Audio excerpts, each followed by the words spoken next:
Hello everyone and welcome to today's Stocks and Crypto TA live stream. It is March 7th, 2022. It's about 1 o'clock a.m. Eastern Standard Time, so late night stream for me today.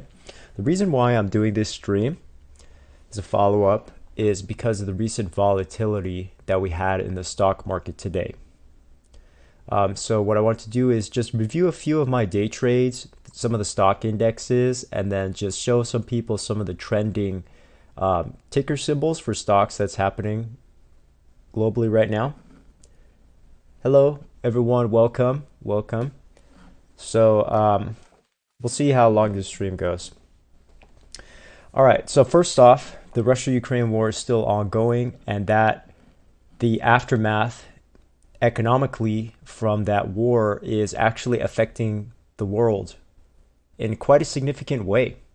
Most obvious, the gas prices, the fuel prices for gas and fuel for cars and vehicles has gone up significantly in the past 2 weeks.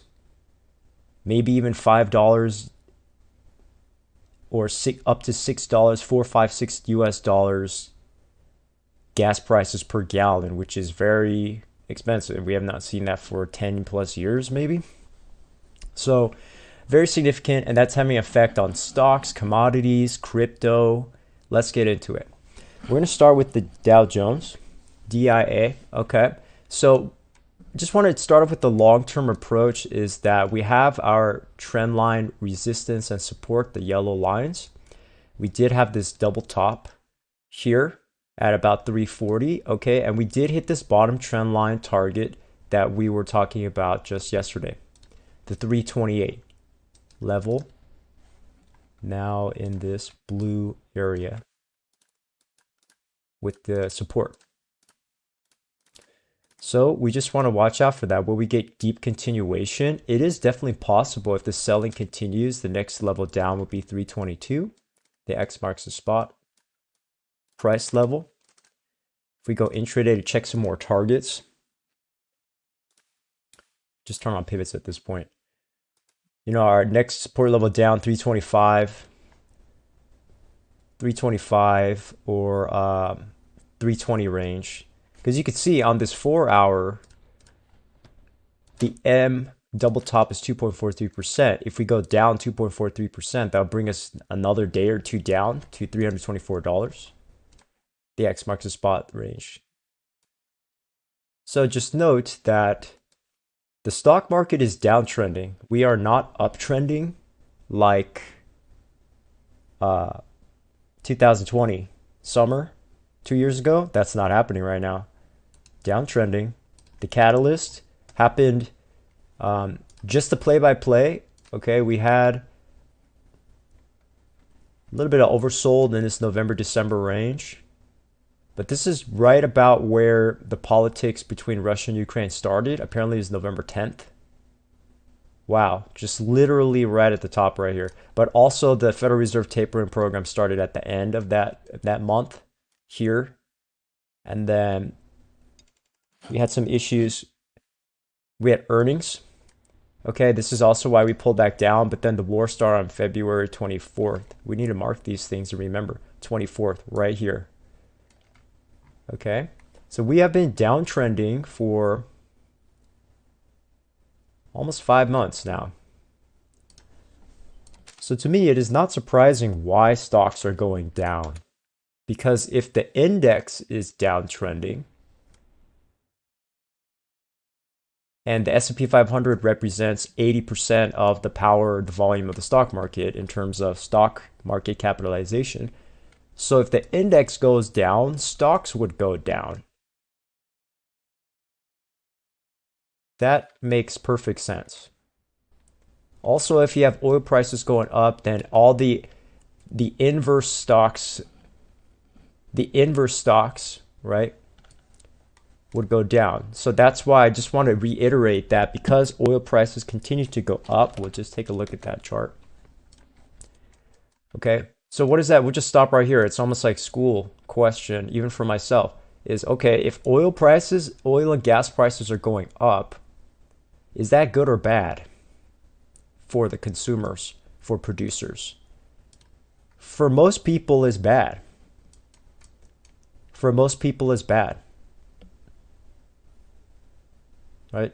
We go to the gas pump for fuel pump and you see $4, $5, $6 gas per gallon fuel for your car. It's not a good feeling, right? So what would have a negative effect? Gas prices go up. Airline stocks went way down today. Travel stocks went way down today. We'll look at that a little bit, okay? So please keep in mind, the watch list that I provide is just a watch list, and a lot of these technical setups will actually get overridden because we had the US ban of Russian energy imports today. We had the Russian-Ukraine talks right around 6:30, which failed. 9:30 in the morning, which is timed perfectly for the stock market crash, coincidentally. And then you have extreme volatility in the market. Okay, so let's just take a look at SPY. We'll take a look at some setups as we go on here. S&P 500, just like we're saying, we have this double top on the daily. We hit our downside target almost on this left side. Are we completely oversold? No, we're not. What's the measured move to the downside? 2.42%. We actually hit that today. If we go an additional 2.42%, that'll bring us down to about 409. So we're getting close to our support level spot. Okay, again, the price is downtrending since the beginning of the year. I would caution people, because if we are honest with ourselves, the market cannot even really recover until the war is over, to be honest. How are we going to go up in the market if the war is still ongoing? But there is a popular quote that I saw from Warren Buffett today on the CNBC News. It's very fast, relatively recent quote, but he was saying that Warren Buffett was basically saying, in times of war, we do not want to stay in money, cash. Why? He said because the value of money in times of war goes down. Currency values generally go down. So the Russian ruble is down, right? The DXY is up, but he's generally saying that in times of war, oftentimes currencies can be weaker. Money can be weaker position. So what does that lead me to? That leads me to the safe havens like gold, right? That's why we uptrend in gold, uptrend in silver. Oil is special case because commodity crisis with the Russia-Ukraine war, but still, right? Just holding onto cash and not doing anything at all. Warren Buffett actually says we want to actually try to do something, basically. So we have to make some decisions then. If you're a trader or investor, you have to make some decisions depending on your time frame, right? This stream at the middle to the end, we're going to talk more about day trading setup reviews. But are you a short-term time frame person? Are you a scalper or day trader? Are you a swing trader, medium term? Or are you an investor, 5-year time horizon? It's totally different. You only want to hold for 2 days? Or do you want to hold for 5 minutes? Or you want to hold for 5 years? That's the decision we have to make. And there are plenty of long green setups. And there are also plenty of red setups. Like today, CCL totally crashed down. Totally tracked the Dow Jones and S&P. One of our, it didn't bounce. We lost the support. So red. In almost every travel stock. I shorted this as well today. Okay, so even if I have my own watch list, I have to roll with the punches, roll with the changes of the market. If we're going to crash down today, I'm not going to long Carnival Corporation if it's going to crash just because it's on my watch list. I'm flexible. We lose that support, I short this thing down. Easy decision. Easy decision. The target, what was it? Well, actually, it's a pretty serious target down. But the immediate target was 9% down. How much did we go down today? We went down 9%. But it's already 20% down. So again, I just want to clarify for the watch list I gave yesterday, that's more of a longer term watch list, okay? Things are probably not going to turn around and bounce up for green until the war is over. Okay, that's why I switched to day trading mode this month, because there's just so much volatility. I'm not really going to invest. I will invest when the entire market crashes to oblivion, stock prices, and then everyone quits the market when there's extreme fear and panic and uncertainty, doubt, which that would mean like all stocks came down 50% or something, then that's the time. Because you realize that on the low price stocks, it's only a handful of them, like PayPal. We keep talking about this, but like it's only a handful of them. PayPal, Facebook, Zoom. But is Apple crashed down to nothing? No, not yet. It did bounce off this low, but not yet, right? Is Amazon crashed to nothing? Not yet. Not yet. It just got into bear market territory, negative 25%. But is it pandemic levels of crashing? We could measure this. Similar, but not yet, right? I don't see the bottom yet of this. I feel like, but it looks like on the charts that it looks like it wants to hit a very, very low lower low. Somewhere down here, it might bounce. Just on RSI alone. Okay, so let me go back on track. Let's do QQQ and keep going. QQQ, same deal. We got the daily death cross that I was potentially warning us about. That maybe in a couple days we might death cross, and that's what gave shorts extra confidence to short the market.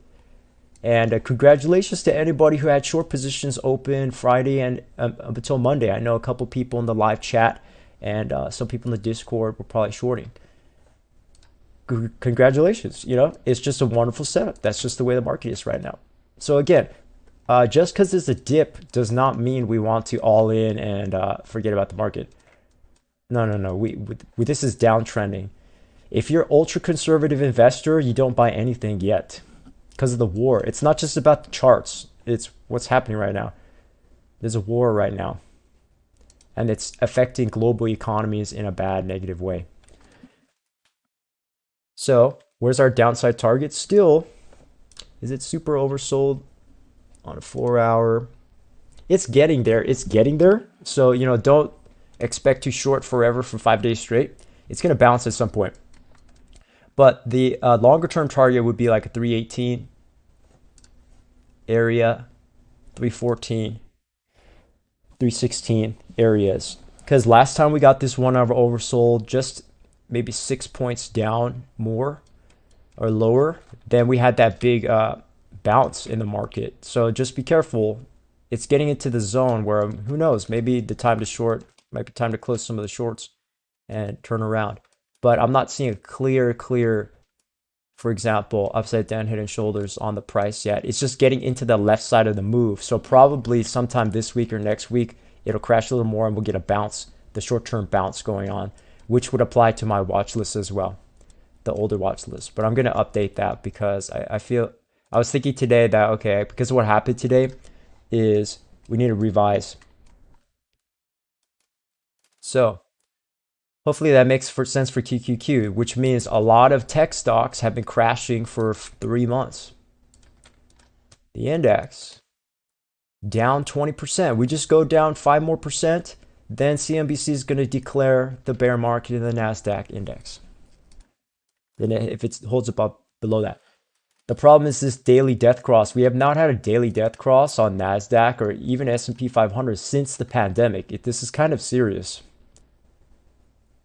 Actually, in NASDAQ, it didn't happen, but S&P, we haven't had a death cross since the pandemic, March 2020. It's literally 2 years ago, repeat.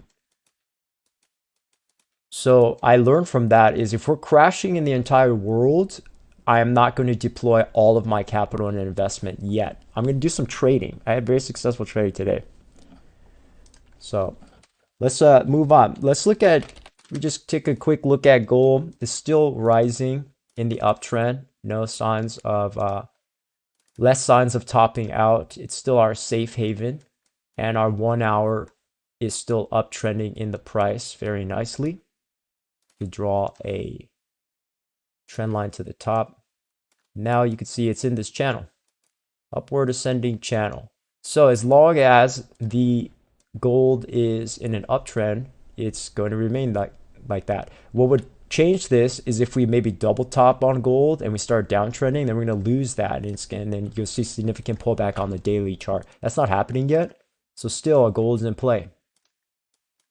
getting a little bit high, but it's still in play at this point. As long as there's volatility, it's going to be in play. Even on the 15-minute, 1 hour, it's not completely overbought. Let's look at silver for a second, for a minute. Still in the uptrend, a little bit in the overbought zone, but I don't see any signs of topping out. Crash. I mean, we had a double bottom that hour. Beautiful, beautiful trade, 1.61 scalp. Things are getting a little bit overbought on the 15-minute here in the European Open in a couple hours.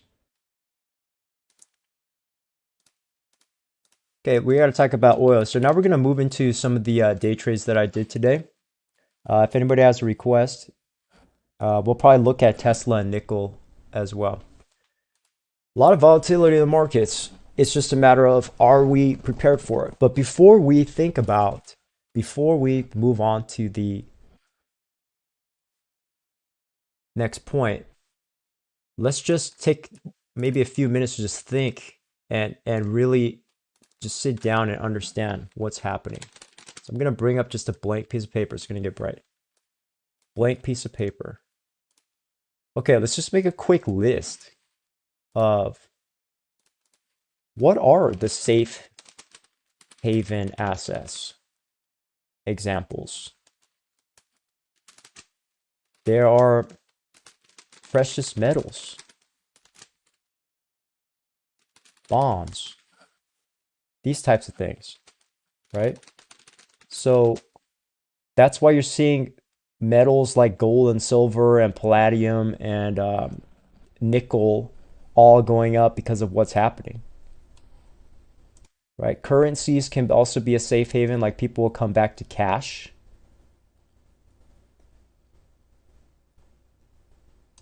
Okay, so like cash, USD. Okay, Bitcoin is not really a safe haven right now because it's a franc. I mean, excuse me, it's not a franc. It's a risk asset. Okay. So that's why we're not seeing Bitcoin really do that right now. Right? And there's more than this, but you get what I'm saying, right, etc. Precious metals, there's 5 or 6 of them tradable. Bonds as well. A lot of people just straight up went to cash, treasury bills, etc. What are the riskier assets? Stocks. The riskiest cryptocurrencies, right? Certain ETFs or like foreign ETFs are riskier than your own country.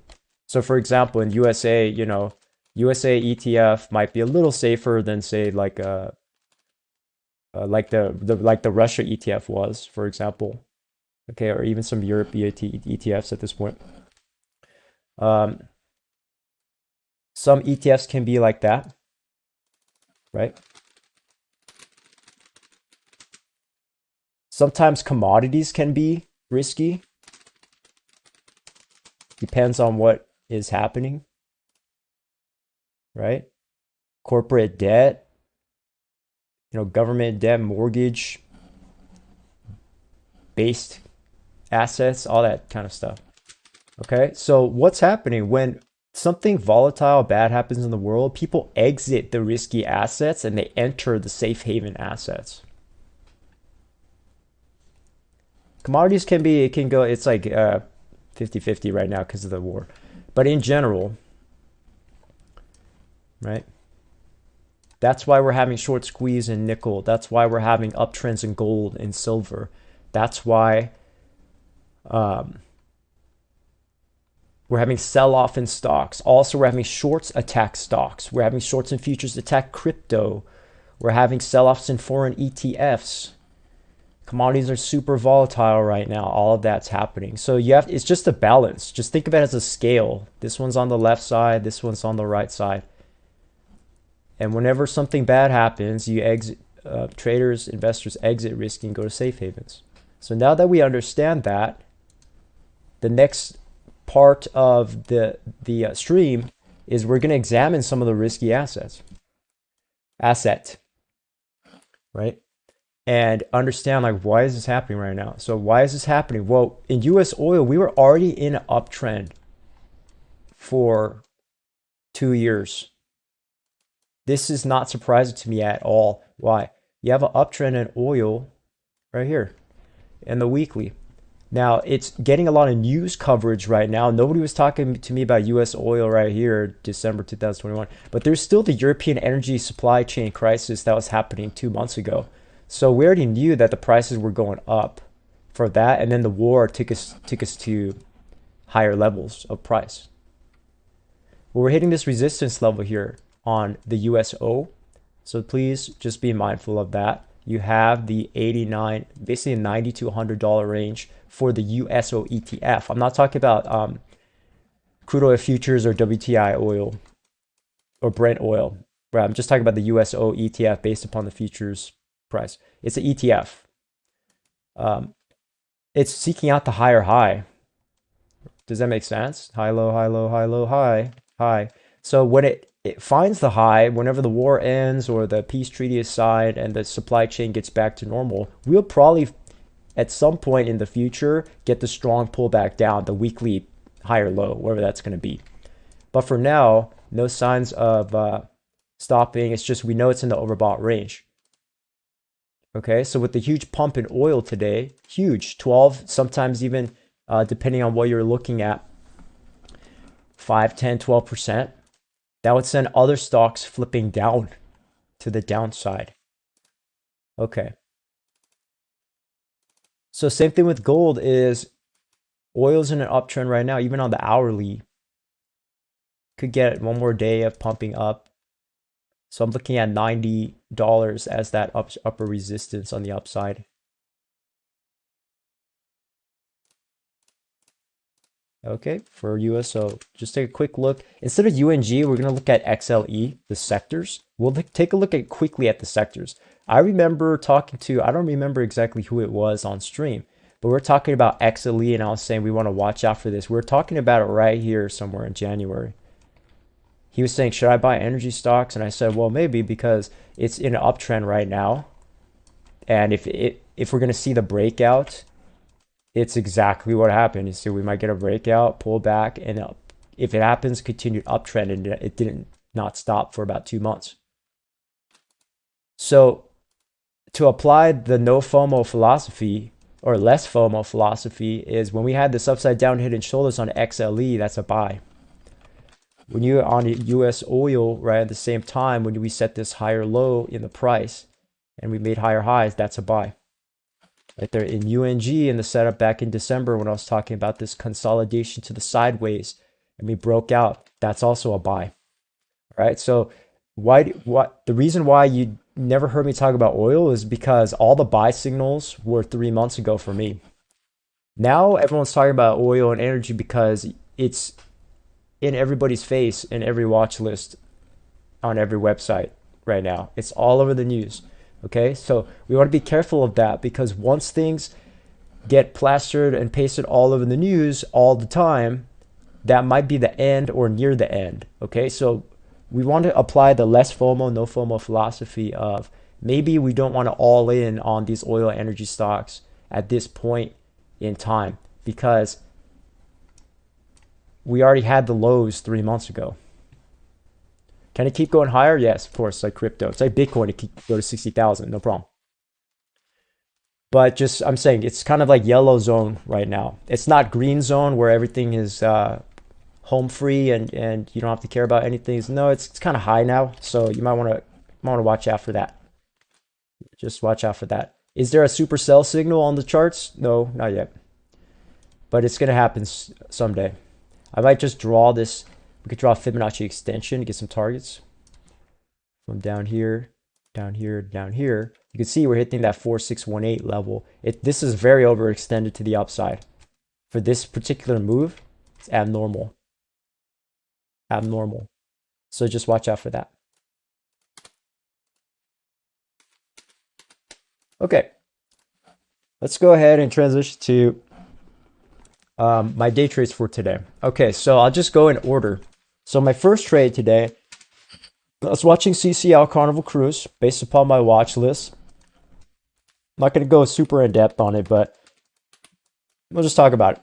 So I knew it's in a downtrend, Carnival Corporation. Okay, it's a travel stock. I knew on the side of my mind, okay, oil prices gonna move this stock in a bad way. The charts are telling me this double top M here on the daily chart, this thing could crash down negative 30% right here. This is bad. You have a big M, McDonald's, and you have a small M, McDonald's. Those are double top patterns, bearish, downside. So just knowing that alone, a trader could have shorted it all the way from 2 weeks ago. Why is it on my watch list? It's because there could have been a small bounce today if things were going to break bullish, but things broke bearish. So I didn't long this until later. So I day traded this. I woke up early. I looked at this. I looked at the index and I said, oh, it looks like we might be going down today. So that will have an effect on my mind, my trading. So then I started digging a little deeper. And I have to zoom in a lot to get this particular trade set up. So what the trade I did, for example, was we had this massive sell-off. If you look at a lot of stocks today on your phone or your charts, we had a lot of this crash happened this morning. Because if oil goes up and then all these stocks other stocks get shorted down, that's the play that these hedge funds, institutions, big players are trying to make. Also, we had failed negotiations between Russia and Ukraine right around 6:20, 6:30, failed negotiations. And then the massive sell-off. This is not like one person selling it. This is huge institutional selling. Okay. So then when that started selling off, I just waited for it and I drew this little triangle here. Maybe on a 2-minute or a 5-minute. Do the triangle. It did get pierced, but the general psychology was there. So I did short. I think it was this candle. Right? Did get a nice short in there, closed that position, waited for a little bit. I switched over to different stocks, but then I ended up coming back and I played this little breakout here, the little 2% breakout. But still, for me, 1-2% could be a day maker of profit. I could have stopped there, but then the market was going crazy, so kept going. Right? But that's what I'm saying is I had a general watch list yesterday. There's a lot of stocks there, right? But the thing with the stock market is you have to be flexible. We have to be flexible. I had a general idea that if it's going to bounce, okay. But then if the idea is wrong, or if if new information comes out in the marketplace, like today, or you get some super bearish momentum, continuation to the downside, and there's no signs of coming up, then I have to let go of that idea and the mindset.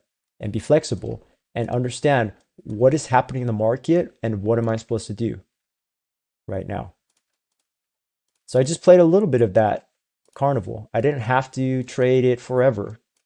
Okay, I actually could have let my short position go down all the way today. I would have made a lot more profit, but I was doing other stocks and I'll show you what I was doing. The second stock that I traded in the morning, this is probably like 10 o'clock in the morning Eastern, is Bed Bath Beyond. Why? Because this was not on my scanner or my screener or my watch list, I mean, because there's a news about the GameStop CEO taking a 9.82% stake in Bed Bath Beyond as an investment, and it pumped the shares up almost 100% in the pre-market. It was 100%, 120%. But I knew from experience that's not really a catalyst that will make Bed Bath Beyond moon. Do you know what I mean? It's just some guy made a big investment. That's it. So that's not really sustainable. Also, the entire market was crashing. This is what I'm saying. There's correlations. You look at Bed Bath Beyond, right? Look at CCL.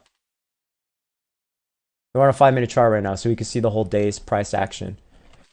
Then I turn to the S&P 500. What happened? Crash. QQQ, NASDAQ, what happened this morning? Crash. Dow Jones, what happened this morning? Crash. Gold, what happened this morning? Rally. Up. Silver, what happened? Not silver, excuse me. That was silver. Gold, what happened? Rally. US oil, what happened this morning? Rally. Energy sector, what happened? Rally, right? So this is how you kind of have to understand what's happening in the market. Like I could have a plan, I can have an idea, but I still have to react to the market in real time and do my charting correctly. I did my charting and trading correctly today, had nice profit. Okay, so I wasn't stuck and stubborn with my watches. I just rolled the changes. What's happening right now? So then, once I kind of understood the direction of the market, okay, Bed Bath Beyond, this has no reason really going up at all. Also, it's a consumer staple stock, so I know a lot of consumer staple stocks ETF was crashing today. Everything crashed today almost. Regular stocks. So then I just waited. I think I played, it must have been this bounce right here because it was at a support level. A little bit dicey for about 20 minutes, but I did ended up getting this little profit right here. Nice little trade. Didn't quite sell it at the top, but you know, just a simple 3-to-1 trade, another day maker of profit for Bed Bath Beyond. If I wanted to keep attacking this stock as a bull, okay, I could have waited for this low or this low, whichever low. But what ended up happening is you have huge energy and oil movers, and we're going to look at some of those right now. So INDO I was planning to trade INDO, INDO, Indonesia Energy Company, which has just been monster long. So I want to point out the similarities. If you were not trading last year or 2 years ago, this is exactly what the GameStop, AMC, meme stocks felt like. It feels exactly the same. So I knew how to trade it. This feels like crypto pumping. Feels exactly the same. Right? What's the volume on this thing? 23 million with the 1.5 million float. Okay, that's pretty small stock, but still, it's like a crypto. So I've just played it like a crypto. I actually didn't take the first trades on INDO, although I was staring at it. I was watching it. It was really choppy in the morning, and if the stock had circuit breaker, I don't know, 5 times or something, so it's not the most pleasant stock to trade. Right here, I'm talking about this in the 1 minute right here. In this way beginning, the first 15 minutes, so choppy, right? It went up, and then it came down, it went up again, it froze, and it came down and it froze. So I'm like, okay, I'm one of those. It's going to be one of those. But then when we started uptrending, I'm like, okay, here we go. We got something. Right? Here we go. We actually have a direction. We have an uptrend. Nice. Then we start consolidating. But then remember, it's all about the support and resistance. So I started drawing this in real time. We have a support down here. INDO, $42 basically. We have support at 52. We resistance 62 for now. We draw this trend line. Sometimes I'll leave it extended just so we have something going on. In this case, we didn't need it here. And then what I noticed is right before lunch, before I went to lunch about noon, 11:30 noon, I'm like, wait a second. There's a triangle here. There's a symmetrical triangle, equilibrium. You can measure this move 15%, and if it breaks out, it's going 15%, and that's the first target. Okay, so a lot of what I teach on the stream, you could directly apply it to trading stocks directly. The concepts, that's why I keep teaching it, because it actually works. Right? You can use, oscillators and whatnot, but still, if you 1 minute chart, or 5 minute, I think it even came out on 5 minute. Even on 5 minutes, it's still there. Right, the triangle's still there. It's just a matter of can you identify the patterns in real time? That's why I practice on bar replay. That's why I practice paper trading, because if you keep doing it and you practice it, you'll get better at finding it, and not just staring at this money, this green percent sign on your phone. That's not TA. You know what I mean? You gotta look at the price and try to make some plays. So this is a bull setup, or it was questionable until I saw these candles start poking out and I said, oh, we're going up. Then some big trader pumped up the price in like 2 minutes. right here, 15%. Got some of this. Didn't catch the whole thing because I don't want to lose my profit. So I made the first trade was there on INDO. I didn't trade this beginning part because they kept freezing and circuit breaking. All right, so you could do that, but I don't like circuit breaker freezes.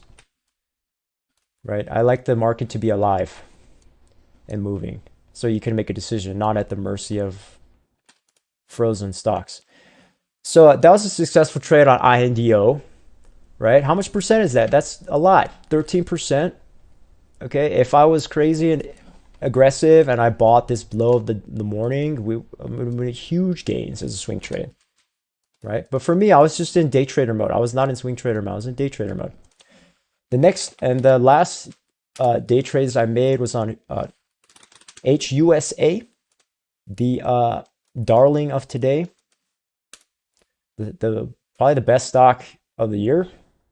HUSA, Houston American Energy Corporation, kind of a random energy company, but it had so much momentum. In the morning, it was like 7 million volume. At the end of the day, it's 200 million volume.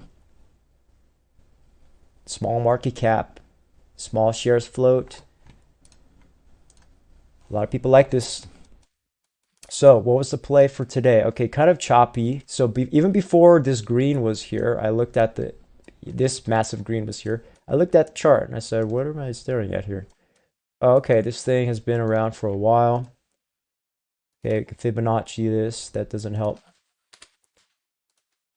Fibonacci here. So I was staring at these highs, like, wait a second. Okay, so there's a resistance at 283, the resistance at 10, the resistance at 4, support at 1, support at 87 cents. So you just get a feel for it in terms of what are you dealing with here. This is actually a nice weekly setup right here, if somebody's able to find this. But it's very rare stock. We had the triple bottom on the RSI and then started uptrending on a daily chart. 4 hours, very nice. Uptrend, up cross, 1 hour up cross, very beautiful. I'll come back to these as well. I'm just reviewing my trade first. Then the first 5 minutes were pretty choppy. It was pretty choppy. I was watching this for maybe 2 hours before. This today? Yeah, it's today. So again, the same kind of action happened if we go to like a 2-minute chart. You had the fake out dump, right? Whoever shorts got destroyed on this, the short squeeze, basically. This kind of froze that stock for a little bit almost, and then we had the rally, or did it freeze here? I think it freeze here. And then it pulled back. So this is just very volatile. You know, I kind of skipped that part. I was trading other stocks. But then again, when I came back to it, there is another triangle setup. This one is a little dirtier, but still roughly identifiable, right? It's just perfectly on the dot, the ascending triangle setup. Okay, this is why I encourage people to practice your technical analysis and practice your TA and practice your trading and your charting on a bar replay or something like that, because it's just like anything in life, any hobby, sports, music, video games, I don't know, whatever hobbies out there, right? You have to both study it and you have to do it and practice. You can't just watch. You can't just watch me do it. You have to do it too. If you're trying to be a trader or investor, you have to actually physically practice doing it. So, you know, once we applied this little wedge or the triangle, whatever you want to call it, it could be a sim triangle as well. Hey, I said, wait, this is an 18% breakout play, and it broke out, pulled back, and then it went 60%. It was the greatest pump of the morning. I bought right here on this breakout. I had a 10% stop loss, and I let it run. It's the greatest 10 minutes of the week. Right? Sometimes you get that. And how did I know how to do that? Is because from experience. The triangle, you put on some risk, you have a stop loss, you commit to that, and then you let it ride. Did I sell it at the exact highest point in the morning? No, because I actually opened a second trade. I'll show you where. There was And then after I closed that out, you know, it looked like we might pull back here, almost a head and shoulders. So I was thinking, oh, okay, it could be a head and shoulders. So I'm going to maybe wait on it. Wait on it. And then it started ascending in the price again. And I said, okay, if it's going to go up, that's okay. Fine with me. Fine with me. The head and shoulders not coming down. So I opened up a second trade. This time for the 20, I think I got like 25% on this one. And then by the end of the day, I'm like, we're losing steam on this. I'm out of here. So I just stopped trading. So today I didn't really have that many trades. There was like 4 or 5 trades, right? But there's basically a lot of profit there. Okay. The other method, because that I just showed you day trading. The other methods one person could have done after they identified this stock is just swing trade it. Swing trade it.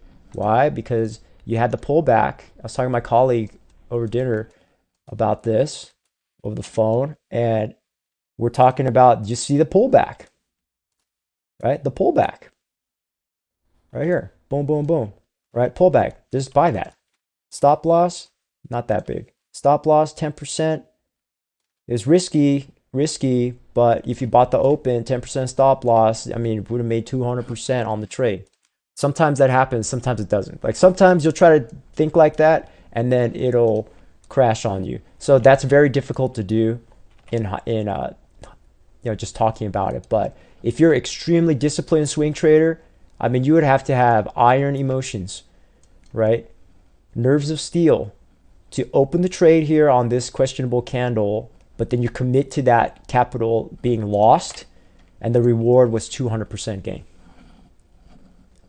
This might happen on some other energy stocks. That's why I'm explaining it to people. You could day trade it, but you need a over $25,000 account. You need like a $30,000 margin approved account, or you're already approved on like Robinhood with the $3,000 minimum or $2,000 minimum for options or leverage trading or whatever you're doing. And then you just go. But if you have a normal regular account, just a cash account, then there's swing trading or investing. So swing trading, you're allowed to do 2 trades per day, per like couple days, and you're not going to be flagged as a day trader, and you're not going to get penalized by your exchange in America. So even if you only had like $1,000 or $10,000, you could have done 1 trade today, made money, and then you would have to stop for the day. But a trader still could have done it, right? So the margin account is not always necessary. But you would have to prepare for this, right? You can't just open it on a 1 minute. You can't do this. There's a very low chance of succeeding. You do this. You open 1 minute on your phone, and then you just flip a coin and say, I'm going to buy. That's not TA. That's horrible method, right? Because a lot of the time it'll fold over and crash down on you. This is a very unique case because of the oil crisis and Russia-Ukraine war. And then it's turning into GameStop, AMC, and meme stocks. Like every energy stock turned into a meme stock. So since I traded that, and I traded Doge and Shiba Inu last year, I have experience with these volatile coins. And then you just do kind of what these 2 methods I was saying. Okay, so I wanted to come on stream today to explain that to people, is that just because I have a watch list for investing and swing trading, we still have to respond to the present moment in the market, is what is happening right now in front of me in the charts and the world. Will HUSA go another 500%? I don't know about that. HUSA reminds me of AMC.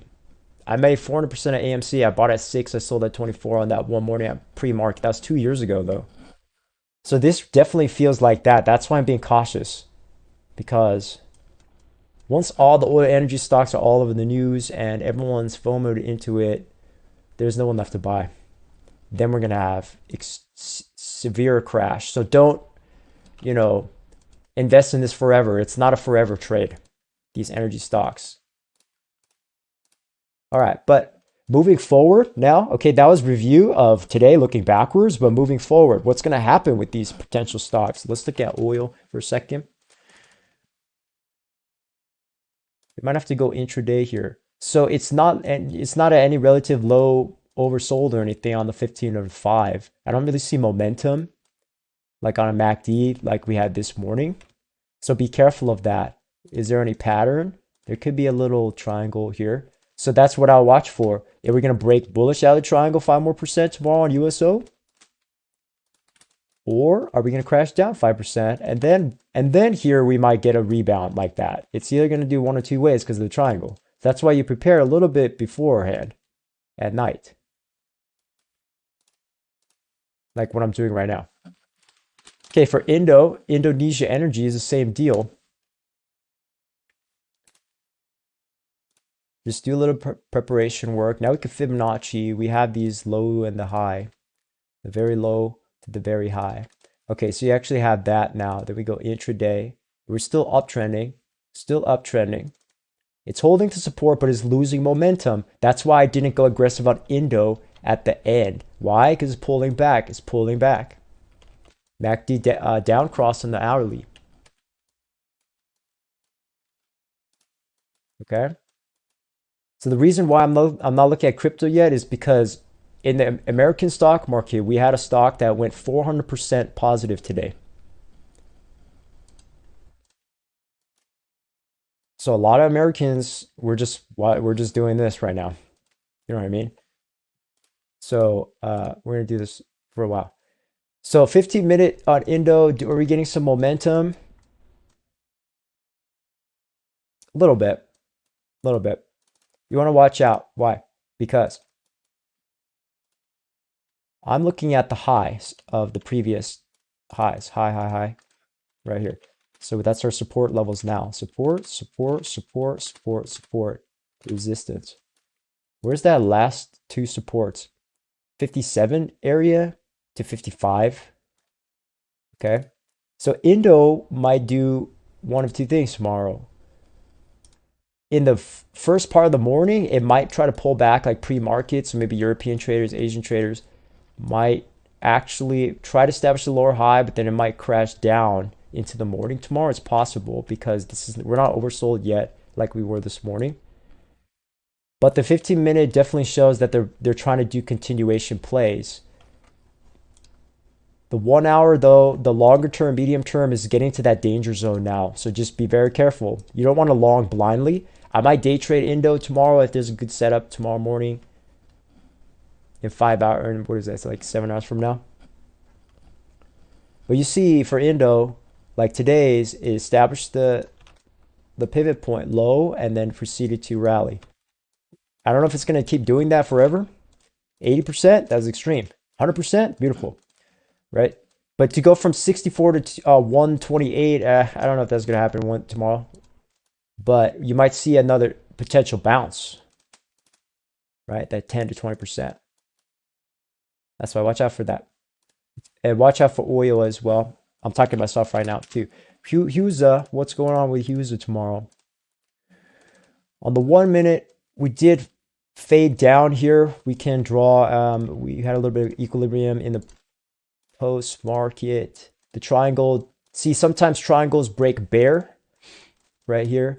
It's not the entire move, it's a little baby move, but still 11% to the downside, a little upside down head and shoulders in the post market. But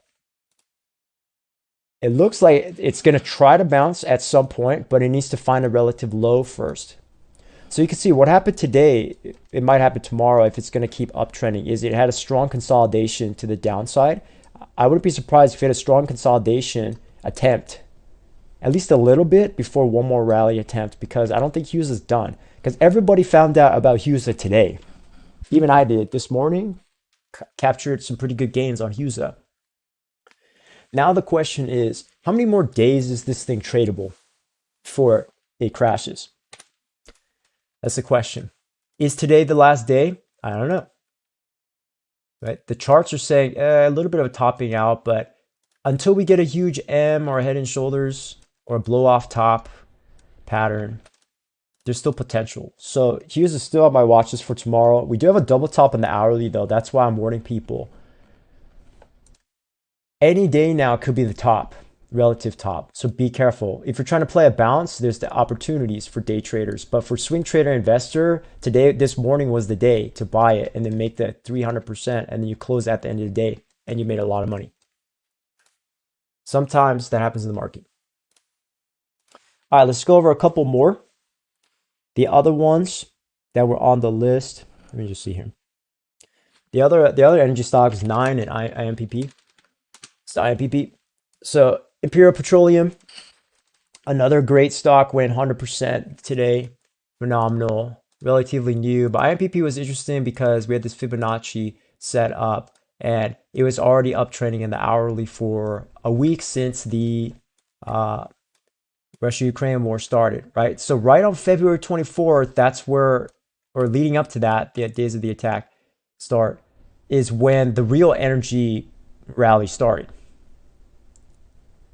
So we're already 13 days in, okay? We're almost 2 weeks in. It's kind of, these energy stock plays not going to last forever. Imperial Petroleum, it's already in that overbought range, losing a little bit of momentum. 15-minute attempted bounce. Is there a clear setup like there was this morning? Like on a 5-minute? No, that's why be careful. Be careful tomorrow. Just because green today doesn't mean it's going to open green tomorrow. Unless we need it's like crypto. You need multiple time zones buying this stock. So USA, and then we go to sleep, and then Asia buys it, and then we go to sleep.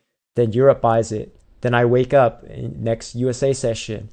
And then if it's green again, I'll buy it more, right? It's just a continued process. But is there a clear setup? Is it a low setup like today? I'm talking about this blue circle versus right now in the pre and post market. I'm not seeing that. That's why be careful. IMPP had momentum right here. I was watching the support.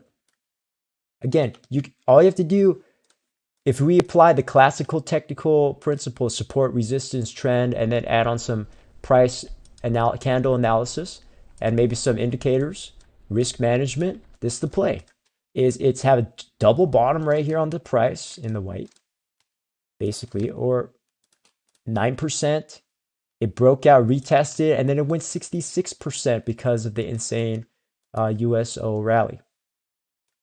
But you can see even here on the MACD, at least in this post market, it's losing momentum. It might pull back overnight. Whereas here we had a low setup, right? So it's completely opposite right now on the chart. So be careful.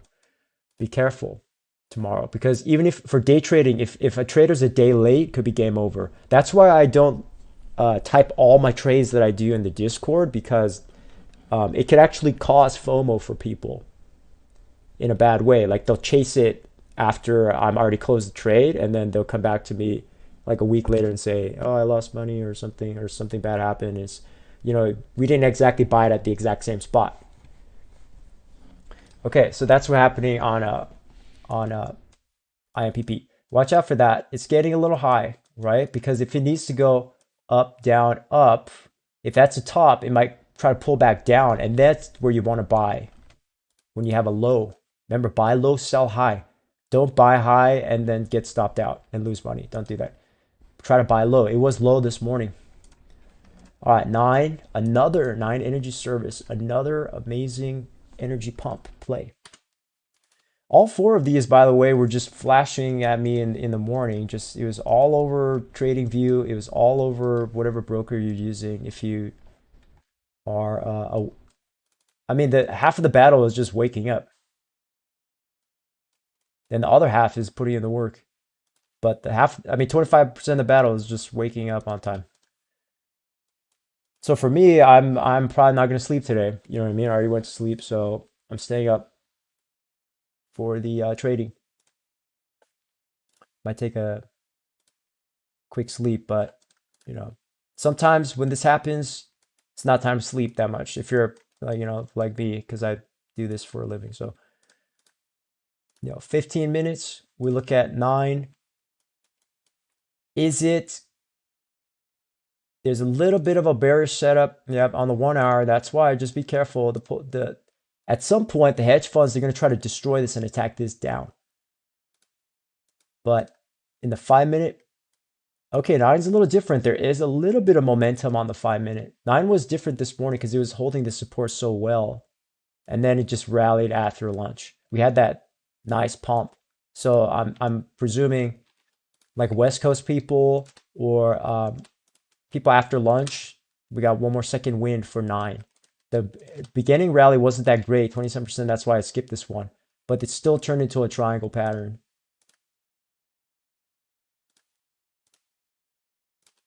Here. See that? Triangle pattern. Triangle pattern. Breakout. That's why you see me on my stream. I draw a lot because that's how it helps you in the real world. Instead of just turning all indicators like this, you can't see anything. You can't see, right? You need to analyze the price first. Some traders I know, they don't even, this is all they use. But it's very advanced. It's very hard. Nice rally here. So what's happening? If we get a pullback, that's what I'm looking for on 9 energy, right? We need one more pullback somewhere, even all the way down to 421, 410. Maybe that's the next support level. I'll buy there. You can Fibonacci as well. You get some levels going on. Yeah, 382, so 485 range or 416 range could be the area. If it ever drops to like 336, might be interesting. But you understand that in a lot of these energy stocks, we're still uptrending, okay? It hasn't consolidated like this. It hasn't blown off top, and we haven't downtrended yet. That's why there's still potential opportunity. So until there's a rolling over of the price or we start downtrending, these are still in play. It's just now it's on the worldwide stage. I was aware of INDO last week. I was aware of USO last week. But now when you get pumps like this in the market, you kind of can't ignore it because it's everywhere, right? All right, we'll just do a couple quick ones and then we'll move on because I don't want to waste too much time. All right, so just a quick visual of like what happens in the market because oil pumps, airlines fall. Airlines fall. Boeing down. Why? Rejected from resistance to the downside. All right. So please be aware that I'm not telling people to invest in travel stocks or airline stocks. It's just they're on the watch list for potential setups, long or short. Okay. So all the airlines fell today. Delta Airlines got smoked. So here's a perfect example of if someone was going to long it on a potential bounce play setup, still have to manage your risk, right? If I bought this, I would only get stopped to like 1 or 2%, hopefully, in the morning of a small position, and then I'm done with that. Meaning, if it's over and I got stopped out, then you get stopped out. But the thing is now it's getting pretty oversold here, so you might get a bounce at some point. That's what I was saying on yesterday's stream. It could take a couple days or one more big, large pullback before you have some kind of bottoming formation. Okay, so it's kind of a moving parts machine. One thing makes something else move. One thing goes low, and then it's going to keep bouncing back and forth like a set of scales. So just keep it in mind. One more. Marine petroleum. I did not trade this one, but it's on my list right now. Very low short, kind of a smaller volume play, but it still pumped up like a maniac with the price. But still, a 15-minute hourly kind of overbought signals. Watch out for it. The support level. Right, hitting this top of this wedge. The support is not to like 713 or 1386 or 14 something. Around there, the price. It's a 5-minute. Again, are we going to get continuation? We might. It needs to hold the support level. So we need to hold above 17. And maybe we'll try to pump up to 22 or something, or 25 tomorrow on some of these energy stocks. But I would wait for either support, maybe one more pullback.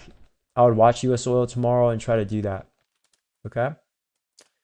All right. Let's get into some requests. I don't want to not do requests, so let's do it in order. We have AXS crypto. The thing is, basically a lot or almost all cryptos crashed down today.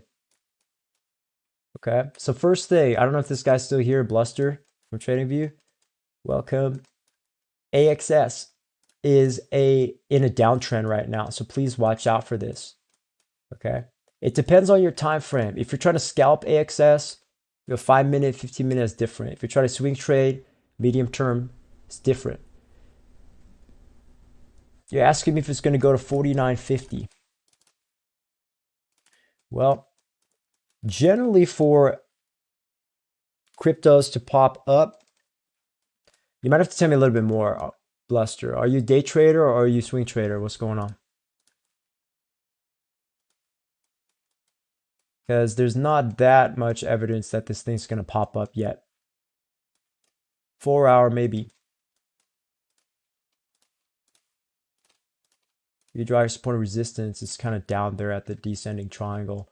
So I would watch out for this. 50% to 25% volatility. If we lose $43 tomorrow or such, this thing could crash down AXS 3470. Watch out for that. We could bounce up 20%. You're trying to ask me if it's going to bounce up to here. Oh, you're looking at 4950. You're probably a scalper. So if you're trying to scalp this thing, just $2 move. You want to try to wait for this thing to go as low as possible, as low as possible. It is downtrending, so just be aware of that. You're trying to buy an oversold bounce play at the bottom here. Quickly look at Bitcoin. Bitcoin's not that low either, so just watch out. It might not pump up to your 49.50 target. Right? Because on the 1 hour, 4 hour, it's not really super low priced. On the daily though, there is a little bit of suspicious RSI looking double bottom, potential upside down head and shoulders right here with momentum, but it is daily death cross down. That's why I'm sitting in my Discord. Watch out for that because you might get little bounces up, but long term, 3 months from now, we might be way lower than this. So this is just kind of like the airlines where it's on the way down, but it's not finding a firm level of support down here. So that's why, unless I see strong evidence on the chart that it's going to bounce up, I would assume that if Bitcoin crashes, we're actually going to go down in AXS because of what's happening with the Russia-Ukraine war. Okay, next. CHF GPY. Swiss franc, Japanese yen for Wakwas on YouTube. Thank you for this request. I'm going to look at Oanda. All right. So first thing I'll do here on this chart is just get the longer term Fibonacci. So you just have some frame of support resistance up. Okay. So okay. We're uptrending since for 2 years. Okay, great. Now I would draw the trend lines. Okay, we are uptrending since 2020. Nice. Great. Then you want to zoom in more because I'm assuming you're probably doing day trading, leverage day trading for Forex. Probably not swing trading. Just let me know which time frame you're looking at. It's in the middle of this move. It's still uptrending. Okay, it's kind of like gold. I want to watch out for a potential head and shoulders dirty up diagonal. A bearish target would be 2.43 to the downside if you lose that blue neckline, which would bring us back down to the bottom to 120 of the channel. Because if we just do it by channel analysis, it's whenever it hits kind of the top of the channel, the top of the channel here,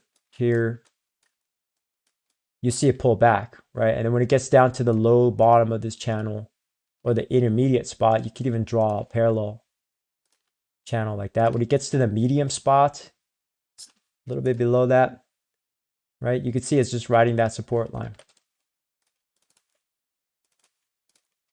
4-1. If you're trying to long it, I would wait for just as oversold or as low as possible. Low as possible. Because the 15-1 hour is in the middle of the move. So if you're very strict and disciplined, is wait for some kind of extreme to happen, either extreme high or extreme low. So if it goes extreme high, like it bounces up one more time, just for example, right here, it bounces up here and gets close to this resistance level and folds over, then maybe initiate the short up there. Like that for large profit. If it folds down,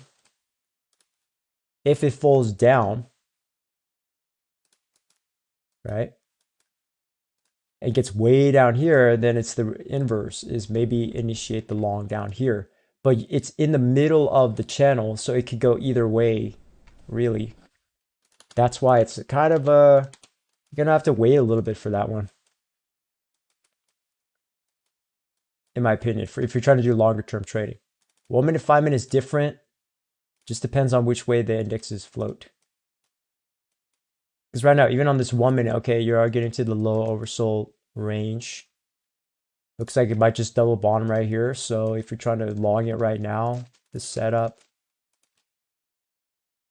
the 3 basis point move.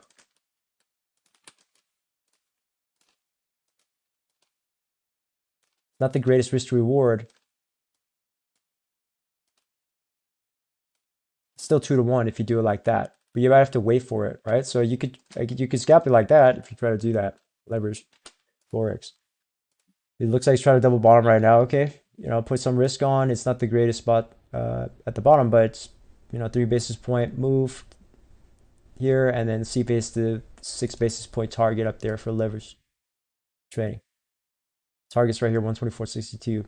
We just watch this for like 2 minutes, see if this works or not.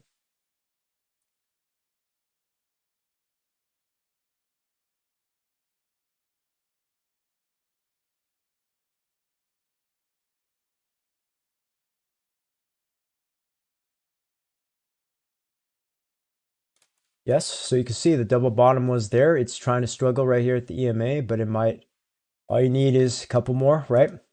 It's just like day trading. It's just like day trading stocks, but a little less volatile. Hopefully we'll get some continuation past the 125 or 124.60 mark to get that last 3 basis point move to the upside. Is trying right now.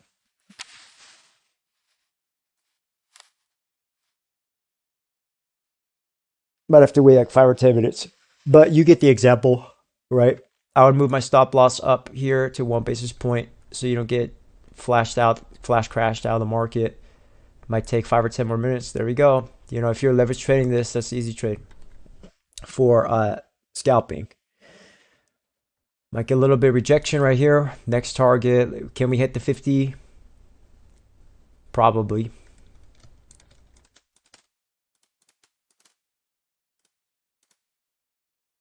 Okay, so we just did an example in real time for scalping this Swiss franc Japanese yen. It's just those kind of decisions. You open up a chart, you figure out what's going on, and then you make a decision. Then put the risk management in place. Minimum 2 to 1 risk. So if you have a 3 basis point stop loss, it'll be minimum 6%. Someone probably did a 1 to 4 and they just sold right now. Okay. All right. I think to end right now, we'll just look at some potential trending tickers for the rest of the week, and then we'll close the stream because it's probably really late for some people. So let's just take a quick glance really fast first at our indexes, our sector ETFs. So this is how you could figure out like what are you supposed to do in the market right now? Where are you even supposed to be instead of being confused in the stock market? Is you could use, they're called sector ETFs. Okay, XLF. And there's I think there's 12. On my list is 11. So if we just look at the health of them, you understand where are you supposed to be in the market right now. Okay, so the financial sector is downtrending. Energy is uptrending. That's all you have to ask yourself. Me too.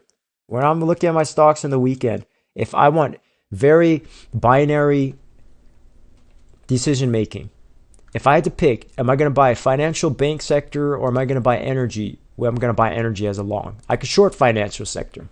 Okay, utilities, uptrend. So utilities is also where you want to be right now. Industrial, not really, downtrending. Healthcare, not really, consolidation, downtrending. Consumer staples, downtrending.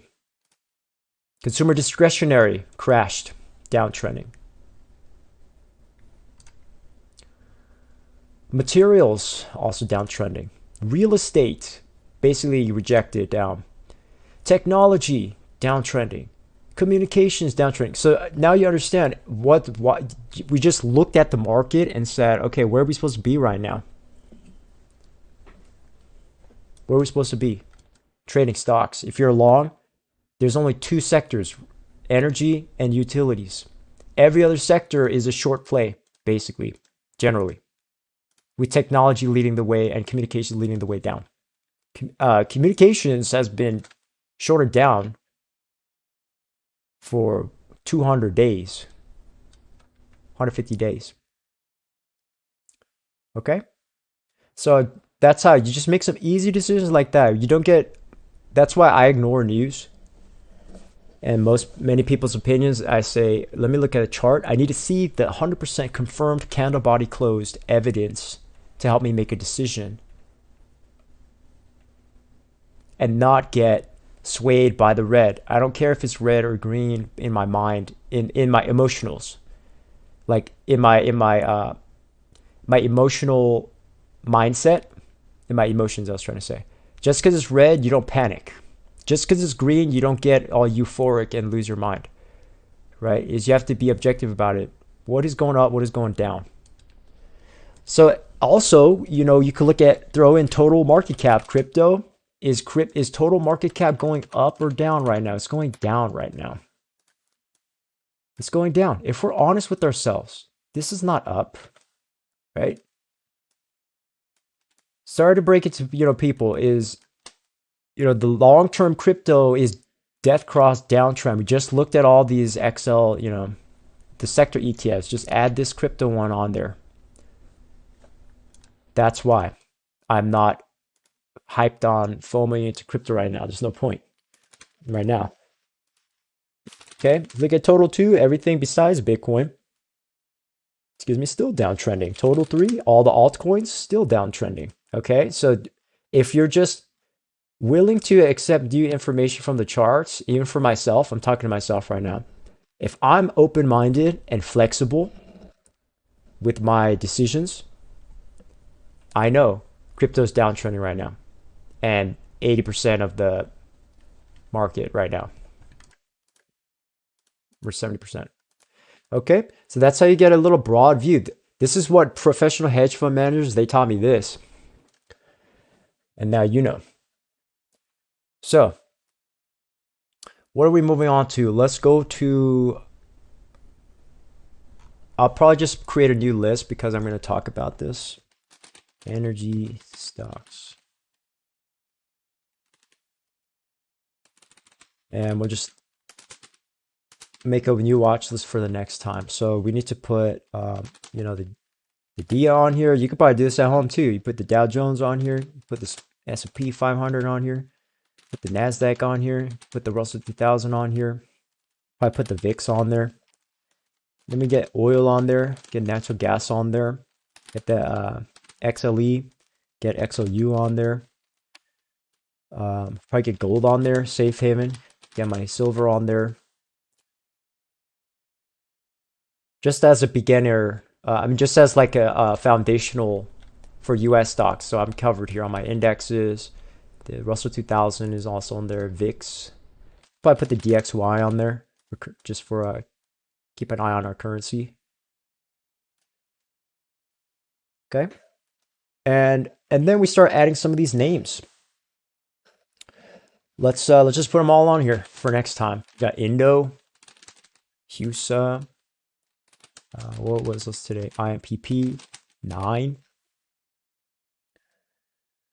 MARPS. What else do we have? Oh, I forgot to show everybody CEI, but CEI is like an old one, so maybe that's why I didn't show. CEI, one of old school. CEI.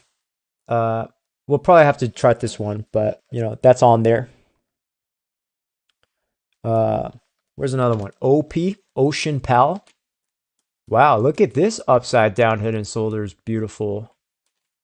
This is a beautiful chart. Wonderful chart. I mean, this is so oversold, 23% minimum, and it went to 150% in one day. Is it almost over? Yes, it's probably almost over at this point. You know, usually I would never really find this because it's such a small stock. It's just somebody found it and played it. Usually the really, really small stocks, I doesn't show up right away. What else we got? US Energy Corp. Get that on the list. All right, now we have a little. Now we have a energy day trading watch list. Although everything's like the second day, so it might end in about a day or two. But still, we could try to eke out some additional gains for the next couple days as a long. But if you're a short put option, these might not be shortable on many exchanges because of quantity. But put options in the future, right? Maybe. You have to wait for the top though. It's gonna be hard to time that. We should be able to find it, at least one. What else do we have?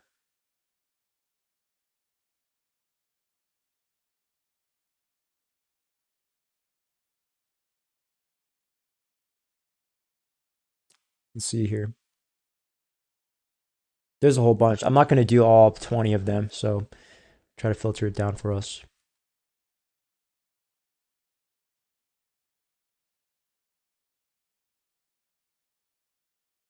IO Geophysical, another one, right? What else is there? ENSV in Servco, another one. There's so many. Just basically every energy stock rallied today for the past week.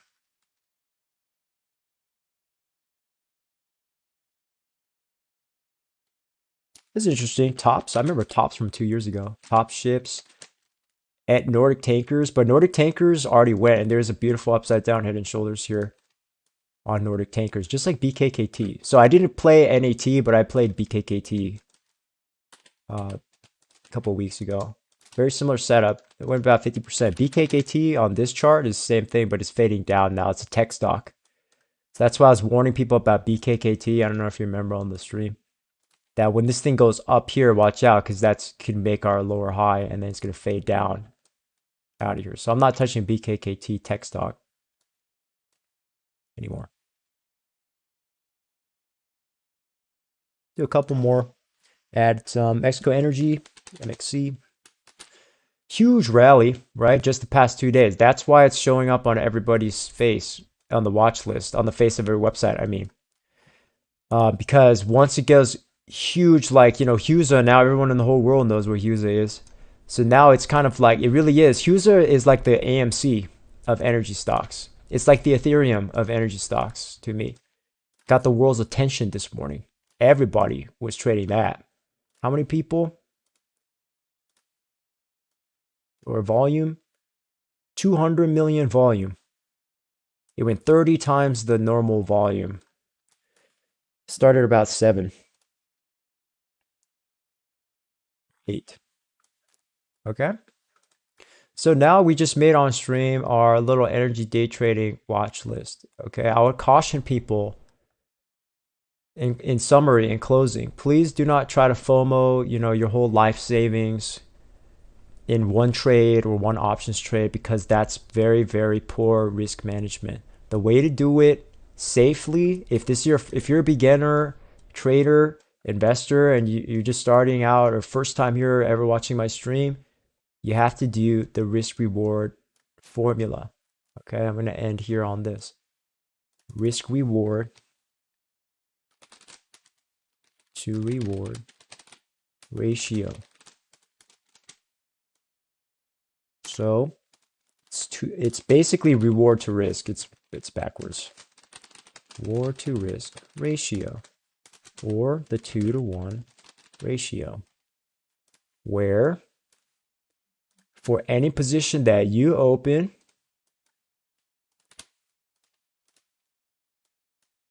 for whatever it is, one day trade or one swing trade or one investment. Okay, you have your entry where you buy. You have your stop loss, which in this case, I have to shrink the chart a lot to get this example. You have your entry, you have your stop loss. In case the trade is wrong, something like, or the market crashes on you, like 6 o'clock this morning, you need a stop loss. Exit, and then just the 20%, 2 to 1. Profit target, minimum.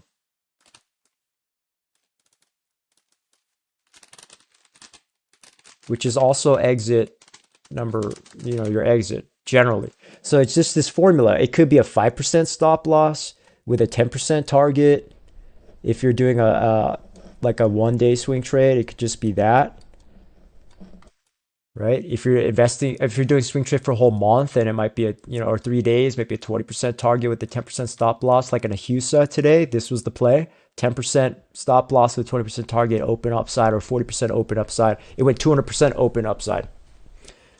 But still, you needed that stop loss. I had one up there. Okay? But then the risk management part is, well, if you have the formula, if you understand what I'm saying about the 2 to 1 risk formula, it's the risk management. So if you have a $10,000 total account size, you risk 1%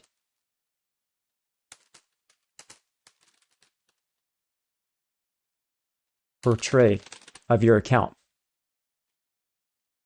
which equals $100. So then the position size of the trade example equals $1,000, and then your stop loss equals 10%, which is $100. Does that make sense? Does this make sense to you? Because if you do not know this, you will probably lose all your money in 2 trades. With this energy stock trading stuff, you'll probably lose all your money in 1 trade. Because if you pick the wrong spot, you put all your money in and it crashes down like a HUSA at the end of the day, negative 50% right here. Or where was it?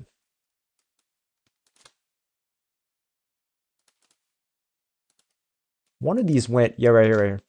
So it's like a negative 30% right at the end of the day from the top to bottom. I remember that, right? If you put all your money in at the wrong spot and then if you're wrong on the trade on a big volatile ticker like this, you lost all your money, basically.